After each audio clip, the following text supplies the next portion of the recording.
A family friend opened Owen Hiltebrand's eyes up to the plight of stray dogs in Mexico. Following a vacation there, Owen and his family rescued Betty and started Bark for Life, an organization dedicated to bringing homeless canines from the streets of Merida, Mexico, here to Niagara for a better life. We have a connection with Jane Clarkson down there, and she's originally from St. Catharines. She used to be a lawyer, but then she moved down there to help save Mexican dogs, which she obviously holds a spot in her heart. One at a time, Betty. One at a time. The original plan was just to bring down we'll bring one dog up on our ticket, just so then we can bring a dog up to the Lincoln County Humane Society, which would be going to her parents to have as a pet. But then we actually ended up taking 2 dogs up to Canada, and the adoption fell through on one of them.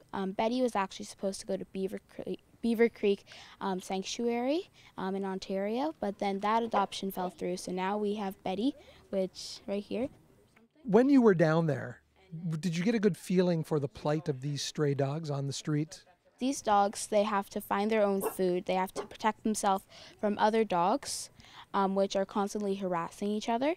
And the worst part of all this also the people, which in Mexico, it's really sad and you would not believe it, because Canada, everyone loves dogs, right? Everyone does. So if the dog's not pure breed, they'll just put them onto the streets. They're not fixed, which causes them to overpopulate, and then it just keeps getting worse and worse and worse. There's dog carcasses all over the streets, which is really sad and also a little bit gross, which you would not find here in Canada. That really touched my heart, and I thought, oh my gosh, I need to change this. This is not where I want to be. So you brought Betty home, and this turned into a real focus of your young life. You were 11 on that trip, I believe, and you're 12 now. You're really dedicated to helping Jane and to helping this cause and to bring these dogs back up here to Canada. Bark for Life really is a big part of my life, I guess. It's really changed how I see life. It's an amazing opportunity for me to really help change the world. I've always loved the environment. I've always helped to save the environment, and I'm trying to save as many dogs as I can. We've already helped save 7 lucky Mexican dogs, which have all been adopted in Canada. Well, 2 of them actually are at the Lincoln County Humane Society, Brown Sugar and Shadow.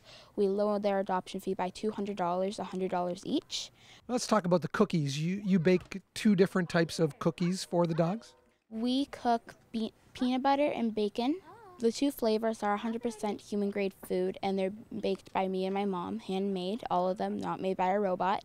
They include pumpkin puree, olive oil, so pretty much any type of ingredient we would use on a daily basis. Whole wheat flour, 100% pure peanut butter. We actually do have a paracord collection, which are our support bracelets. So I'm actually wearing one of our colors right now. So these are 100% human-made, I guess I would call that. I make all of them. We sell dog collars for $1 every inch of the dog's neck, which comes to about $15, and at like a local pet store, that's how much a dog collar would usually be. And we also sell human support bracelets for $5 each. All the money is going to help saving dogs in Mexico, 100%, 100%, 100%. So we're having a charity yard sale on September 3rd. Our rain date is September 4th. So this is at 35 Carmine Crescent, which is my house. And you might see some of our posters up on mailboxes across the city and region, I guess.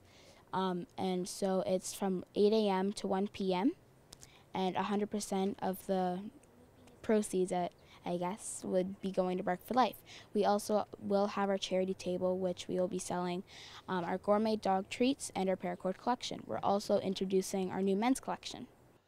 You can order Owen's cookies, dog collars, and bracelets just like this one at barkforlife.ca, but don't forget to come to his yard sale in West St. Catharines on September 3rd.